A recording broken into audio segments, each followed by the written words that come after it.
Welcome back inside M&T Bank Stadium, home of the Baltimore Ravens. I know it's kind of odd because we have a former Pittsburgh Steeler here. I don't know how he got let into the building.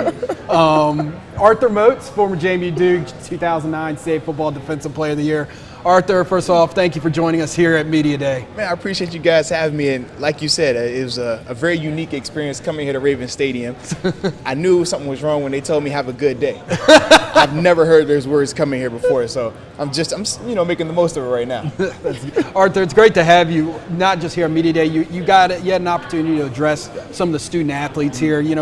For people that maybe missed out on seeing the stream earlier today, what you said, what was kind of your message to the players? Man, ultimately my message to the players was that, number one, don't just be complacent with this. Continue to work and grind, because you have so much more potential and so much more that you're going to accomplish when the season ends.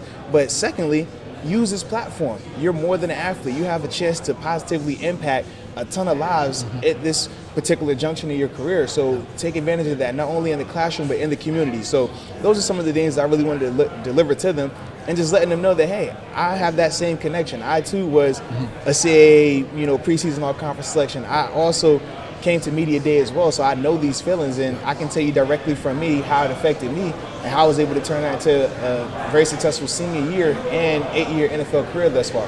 So those are some of the things I really wanted to just deliver to them. What's it like to be back here, right? You've kind of come full circle. You came here as a player at JMU. Right now you're back talking to the players. I mean, it's got to feel kind of good emotionally, right, for you just personally? Yeah, definitely, man. It's an extremely humbling experience to be able to come full circle, because how often does that happen? Right. So for me to be able to sit in these same shoes, sit in these same chairs, and remember that feeling of nervousness, remember being excited, remember, feeling accomplished as well. But ultimately having to grind, having to put that work in that year, and then ultimately continue that so that way I could be successful in my professional ranks as well. So for me to be able to come back and just share those thoughts, share those memories with these players, and also interact with them on a personal level, on a one-on-one, off the camera level, I mean, it's just a truly awesome experience for me. What about JMU? I mean, you're around the guys now. They've done some really, really, amazing things. You've been playing ball a long time. To have the run that they've had, talk about how special that is. Man, it's extremely special. And, around the league, everybody that I've run into, JMU-wise, or even just FCS, CAA guys, everyone's excited about JMU because the brand that they've put out there these past couple of years, the success that they've had. When Withers left, it was a lot of question marks. It was, hey, how are they going to respond to that? Who's going to be the coach? Things like that. But Coach Houston's come in these past 2 years and he wins the national championship and then goes back to the national championship and, loses. But it's like, for those of you your first 2 years at JMU, that's an amazing start. And it just has that excitement back around the program, back around the conference. And I feel like he has those guys playing the brand of football that it needs to play in order for them to have success. And I feel like they're going to continue that. Awesome. Looking at this conference from top to bottom, you know how tough it was to play in this league. But I'm sure you circled a few teams on there, some rivalries. Take us through maybe some of your best memories from your playing days at JMU, and which teams did it, maybe feel a little, that feeling. Absolutely, I know exactly what you're talking about. But as you said, in the CAA, every week you had to bring it because you knew you were going to face, great competition week in and week out. And that's just a true testament to the guys in this conference. But I'll always circle the William & Marys, the Richmonds, and without a doubt, Delaware. Without a doubt. Very good. You're going into your 9th year in the NFL. You've been to a lot of training camps. I've asked all the players so far what they like about training camp. Now they're sitting up that's here. That's such a thing? I know. The thing, so they're sitting up here with their head coach. So it kind of puts them on the spot. So be honest about training camp for me. Okay. Well, honestly about training camp, it's the best time of year. It's just like Christmas. Yeah, right. Yeah. For anybody watching, that's exactly right. Yeah. But honestly, man, the thing that I did like about training camp was just the opportunity to get close to your teammates, to build that camaraderie, because when it gets late in the season, when you're in these games, these dogfights, you're going to play so much harder for a guy that you trust, a guy that you have a personal connection with.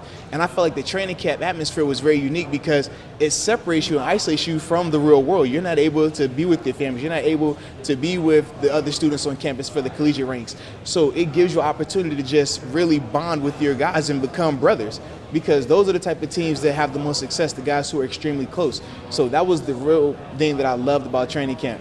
Everything else was, not so fun. I hated training camp. I'm not gonna lie. How about How about other CAA alums that maybe you've got? I know in Pittsburgh you played with maybe B.W. Webb and Jordan Dangerfield. Do you guys ever kind of talk about those playing days? Is there kind of a maybe even a CAA brotherhood kind of in a way? Absolutely. All the CAA guys around the league, we all share that brotherhood, and we always talk about it. Jordan Dangerfield is one of my closest friends, one of my closest teammates, and we always talk about our CAA days, and he always reminds me that my senior year when he was at Hofstra, they beat me. So he always hangs that over my head. And when I tell him, well, I beat Towson this many years, he was like, well, I wasn't there for that. The years where I was at Towson, it was different. So, yeah, I always hear those names. But BW, man, we always talk about it as well. I mean, even you think about guys like Flacco, you think about the other guys in the CAA that have had success in the NFL. I mean, even when I was in Buffalo, I had a couple of CAA guys as my teammates with Mike Carson.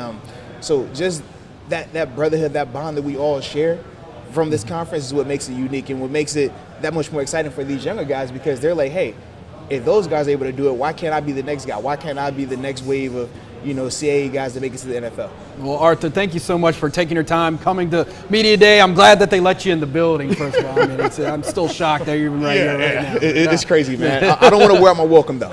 Exactly. Thank you so much for joining us. It's great to see you. Good luck. Stay healthy, and look forward to seeing you on Sundays. I definitely appreciate that, man. Definitely. All right, take care.